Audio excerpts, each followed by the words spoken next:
So last night I had an idea, and the idea came to me when I was scrolling on the couch, of all things. And the idea was, how do I make scrolling productive? So today, hopefully, with all going well, we're gonna create an app, or at least a prototype of an app, that turns scrolling on Twitter or X to be somewhat productive. Typically when I have an idea and I make the prototype, I jump right into Replit before designing. But today I'm gonna try something totally different.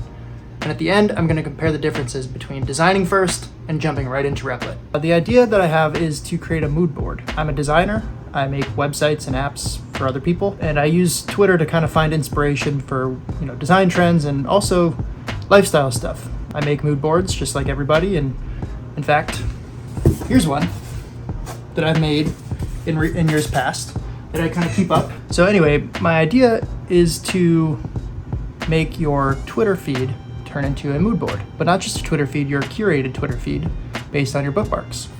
First, we're just gonna start prototyping.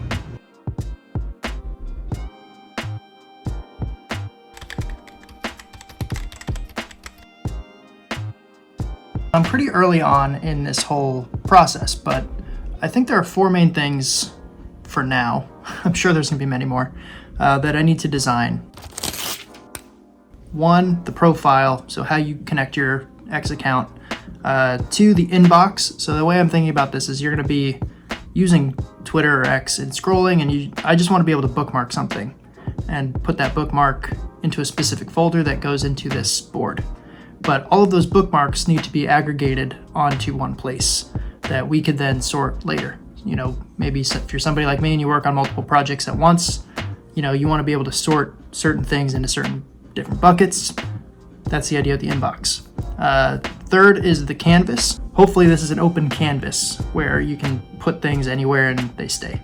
And the last would be, feeds and projects, like I mentioned earlier with the inbox, where you could then move things over to different projects. Maybe that'll be more complicated than I'm thinking, so I'll probably maybe put that all on the same canvas. I don't know what I'm gonna do there. My experience with these prototypes, that's where things get a little interesting. Sorting the data. Yeah, let's just get back to it.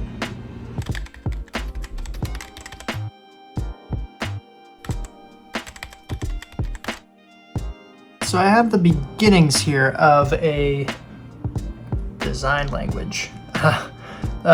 Starting to sort of come to life a little bit, at least what it would look like once some things are in your inbox, which is what I'm working on. Currently, we have a design language that kind of just represents simple things here. So we have, visual lines. I want to see lines in here. At least I like the idea of like a really simple dotted line, just to kind of show that things are like working in progress. I love the font that we're going to use for this one is Geist Mono and regular Geist. I want to keep it black, white, and gray for now and use soft edges. So this is kind of, very rudimentary of what we've got so far. The most interesting things I think are going to be, I think I really like the idea of this little chip. So this chip hopefully will pull the account of where the image is coming from and hyperlinking that chip back to the original post if you want to check out the profile or see the original post. This one is actually what that is. I just stole that user. So Fabian, if you're seeing this, good stuff. Anyway, we kind of have that kind of started at least, and this is just a general look. Obviously, haven't been working on it long. Next, I'm actually going to take a different approach to the feeds in Canvas. I think for now, just the MVP. I just want to be able to put different columns on that canvas. So I'm going to start to design that. I think we'll see what kind of happens here, but yeah.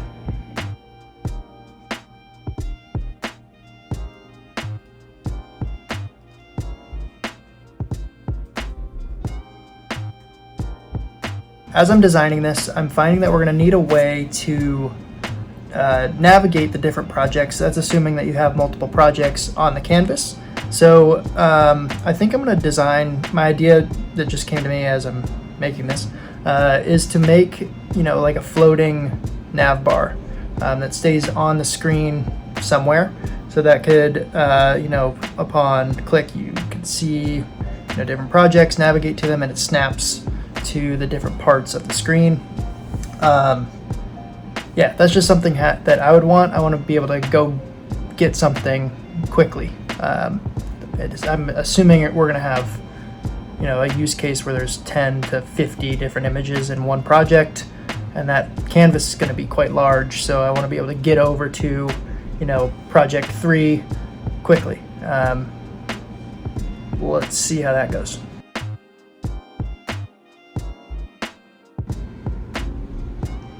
Okay, so far this is kind of what I'm cooking up for the navigation here. So this would be like your super zoomed in type of view.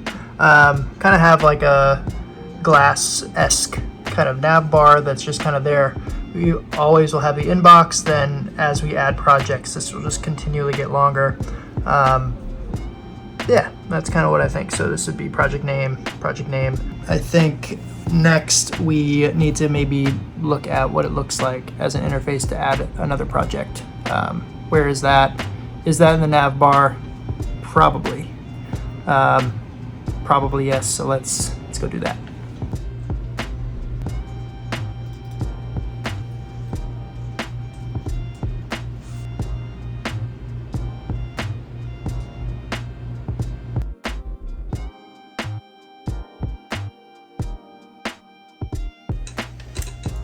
So I'm not really loving this.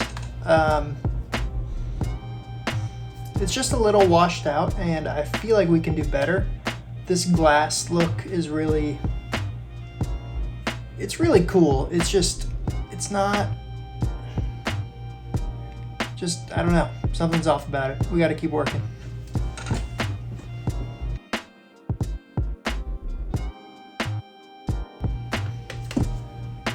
I think we have it. I think this will work. At least this will work for now, for version 1. After a couple of different versions, I think we have something that we can work with, at least for now. This is just to get something up. Done is better than perfect, right? Yeah, this is an interesting process because I usually don't design things first. I usually jump right into the AI tool. I usually use Replit. I usually make the plan, the PRD, give it a prompt, and then let it kind of see what it can come up with. That just is a great way to ideate. Been making a lot of these mini apps, but decided to kind of go with the design route first on this one, just to see what the process was like. I'm sure I'll learn a lot about that and maybe do a recap of the differences. But anyway, also, this is my wife's little handheld mirror that she uses when she travels. This is so that when I get that shot, I could actually see, because I'm filming this whole thing on my phone. Yeah, this process has been interesting. So I have the profile, sort of. I have the menu bar at least. I now need to do the interface for what it looks like to connect your Twitter account. I'm sure that's going to be some sort of OAuth, so I don't know how much control I'll have over that. Probably just going to leave that out of the design and just put that into the build. Inbox is kind of done. Canvas is kind of there in essence, or you saw like the zoomed in version, and all projects kind of just get added to the right or left of the inbox. To the right of the inbox, I should say. Yeah, so I think now we're going to hop into Replit and give it some prompts and see what we can build.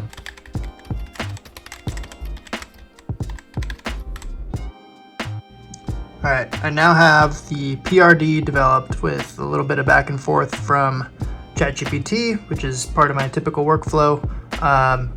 So now we're gonna pop all of this into Replit and let it ride. Let's see what happens.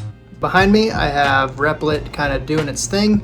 This is after I just prompted it, gave it all the PRD documents, the mockups, the designs we did, as well as just a good old-fashioned prompt with a lot of detail, and it's starting to build the plan. So we'll see what it cooks up.